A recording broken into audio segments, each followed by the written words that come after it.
Você está ligado no Agenda Econômica da TV Senado. A Previdência Social do Brasil deverá registrar este ano um déficit superior a 40 bilhões de reais. Alguns analistas acham que esse número revela uma mistura de contas de natureza social, sendo que algumas delas deveriam formar um programa à parte, até por motivos de clareza nas contas públicas. Outros entendem que o sistema previdenciário tem mesmo sérios problemas estruturais que precisam ser resolvidos o quanto antes. Para analisar melhor o sistema previdenciário brasileiro e as propostas de reforma, o Agenda Econômica de hoje vai conversar com o economista Guilherme Delgado. Ele é especialista no setor previdenciário. Participa da entrevista o jornalista Davi Emerick. Doutor Guilherme, muito obrigado pela sua presença nos estúdios da TV Senado. Eu agradeço. Vamos começar falando um pouquinho sobre a abrangência do sistema previdenciário brasileiro. Quer dizer, quais são os objetivos e o alcance desse sistema previdenciário, em que ele difere, basicamente, na média, de outros sistemas pelo mundo? Bom, veja, boa pergunta, porque ela ajuda a gente a partir do geral, depois cair nas questões mais específicas. O sistema previdenciário, na realidade, são 3 sistemas, que, aliás, a gente devia denominar cada um, porque eles atendem a funções bem distintas, né? A Previdência Social é o chamado Regime Geral de Previdência Social. É o INSS, como é acostumado. A Previdência do Serviço Público não é Previdência Social. Ela é regida por outras regras que estão lá em outro capítulo da Constituição, que trata da administração pública. E a Previdência Complementar Privada também não é social, é uma previdência de caráter complementar, facultativo, que as pessoas contratam, em geral, com instituições financeiras. Portanto, a Previdência Social, ela cuida, a função dela, basicamente, é atender ao trabalho nas situações de incapacidade. Nas situações de incapacidade física, involuntária, por motivo de doença, de idade avançada, de acidente, de qualquer outro risco, maternidade, reclusão, etc., viuvez, a pessoa passa a ser credor de um benefício se for segurado do sistema, se antes entrar nessa condição. Portanto, é um sistema de seguro social, contributivo, que a partir da Constituição de 88, ela passa a ser o seu sistema híbrido, seguro social com vínculo à seguridade. Depois nós vamos falar porque isso faz uma diferença muito grande. Na Previdência Social que o senhor está falando, qual é a contrapartida cobrada do trabalhador para ele ter o benefício e quais são os benefícios que o trabalhador tem dentro desse sistema? Bom, na realidade você tem um sistema de contribuição tríplice, a contribuição do... Tríplice? Tríplice. Por que tríplice? Porque é do trabalhador, do empresário, que é o empregador, e do Estado. Tá? Através de recursos tributários, o sistema previdenciário é aportado pelo Orçamento da Seguridade Social para atender a algumas demandas ou alguns benefícios criados com o fito de incluir e de realizar a chamada justiça previdenciária. Como foi da Constituição de 88, envolvendo Exatamente. 8 milhões de trabalhadores rurais. Exatamente. Não só os rurais, esse é o principal. Sim. Você tem os trabalhadores de microempresas, os trabalhadores domésticos, os microempreendedores individuais, as subvenções dadas a instituições filantrópicas.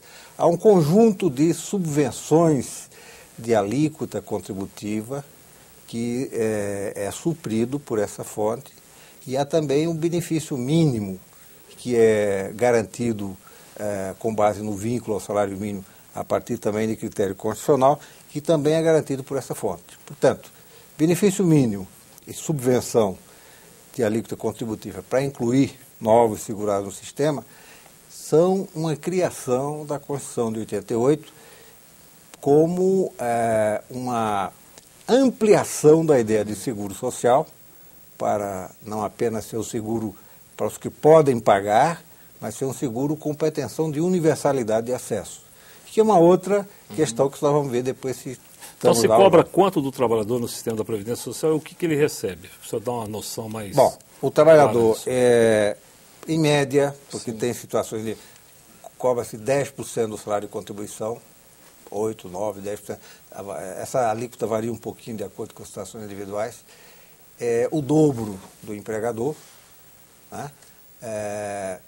E para as situações em que essa fonte de arrecadação não é suficiente, o Estado aporta, através do orçamento da Seguridade Social, tributos específicos para suprir a previdência, assistência e a saúde. Isso está previsto no texto constitucional. Quais são esses tributos? O COFINS, a contribuição sobre o lucro líquido, né? A antiga CPMF, que foi extinta, mas ao extinguir a contribuição, não extinguir a despesa, você tem que aportar outros recursos tributários para atender essa demanda. Né? A receita de prognósticos, o PIS/PASEP para outras coisas que não previdência, porque o PIS/PASEP supre o seguro-desemprego. O seguro-desemprego no mundo inteiro é um benefício previdenciário, porque é um benefício que atende situações incapacitantes ao trabalho. O desemprego involuntário é uma situação incapacitante ao trabalho. Portanto, o PIS/PASEP também comparece e constitui fonte da seguridade e fonte da previdência no sentido mais amplo, conceitual. Essa questão da sustentabilidade do sistema, porque quando a gente fala em previdência, pelo menos fora do Brasil é assim, é praticamente uma poupança que o trabalhador recolhe todo mês e aquilo ao longo de X anos, 30 anos, 35 anos, então depois é feito um cálculo atuarial daquilo que foi recolhido e vai dizer, você tem tanto e vamos lhe pagar agora na velhice esses benefícios em decorrência do que você recolheu. Quer dizer, esse é o cálculo atuarial. Quando a Constituição de 88 ampliou esse leque, quer dizer, nós perdemos esse fio de ligação com o cálculo atuarial, quer dizer, ou perdeu mais com esse cálculo atuarial. Quer dizer, o que é que garante hoje a sustentabilidade desse sistema, de modo a que nós não temos no futuro, inclusive, um número maior de benefícios do que o número de pessoas que estão contribuindo em termos de valor e em termos de pessoas? Bom, a sustentabilidade de um sistema de seguridade social, ela está ligada às fontes ou às bases fiscais que financiam o sistema. É um sistema de direitos sociais. Todo sistema de direitos sociais pressupõe deveres fiscais em contrapartida. Portanto, se eu tenho direitos sociais estabelecidos para os segurados da Previdência, as pessoas que demandam o SUS, a assistência social, seguro-desemprego, eu tenho que ter um aporte fiscal correspondente. Esse aporte fiscal é que nós precisamos discutir. Ele é grande, é curto, qual é a dimensão dele para o futuro, para o presente. Ele é suficiente na situação atual e no futuro. Eu acho que essa é uma discussão relevante. Não é a questão que, aliás, vem, depois acho que nós vamos tratar, a questão do déficit.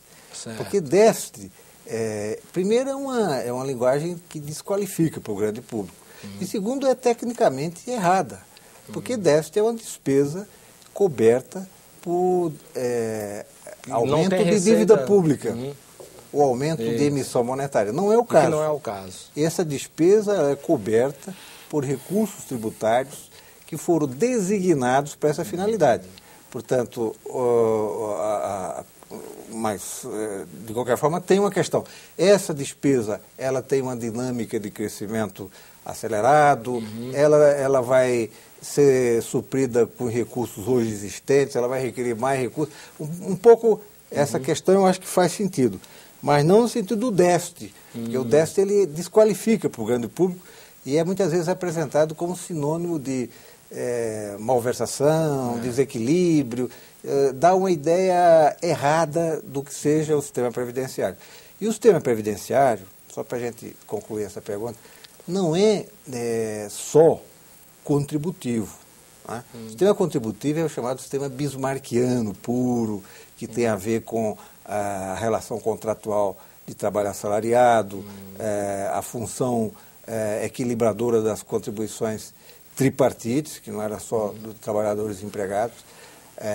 Na realidade, quando você cria o princípio do benefício mínimo e a universalidade de acesso, você introduz no sistema previdenciário uma ideia de subvenção tributária, ou de dever fiscal independente dos contribuintes para atender essa função de digamos, ampliar o leque de cobertura do sistema.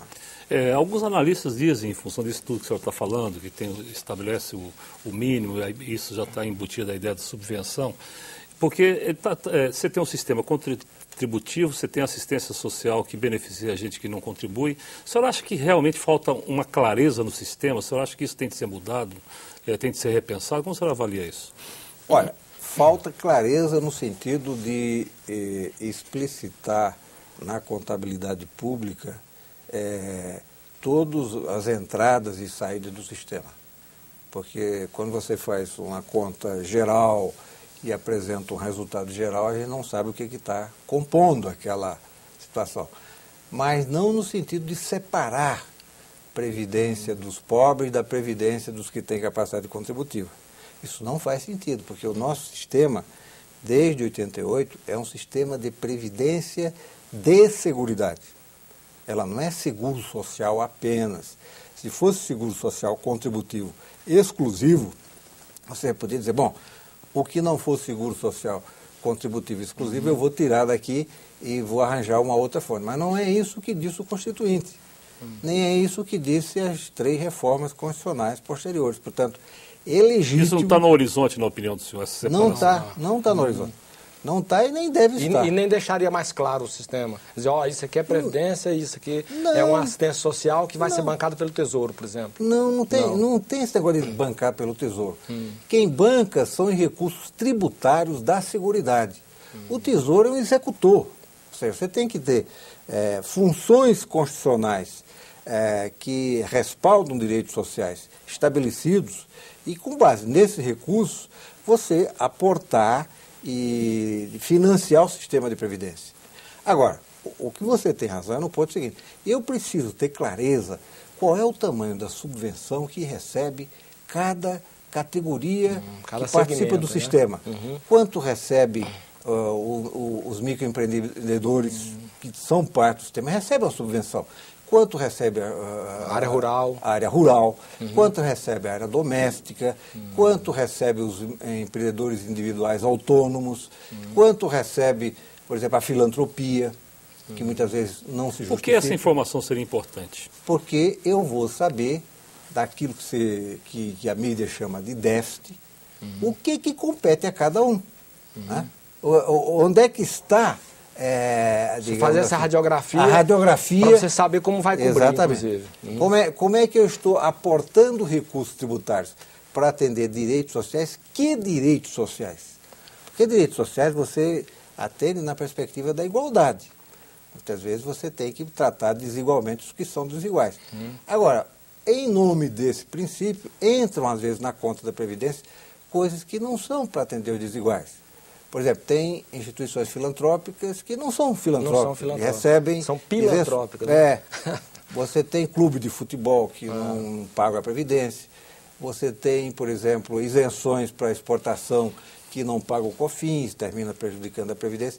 Então, essas coisas precisam ser mais bem discriminadas. Agora, os microempreendedores, os rurais, as domésticas, a microempresa, etc., os velhos que não têm família e tal.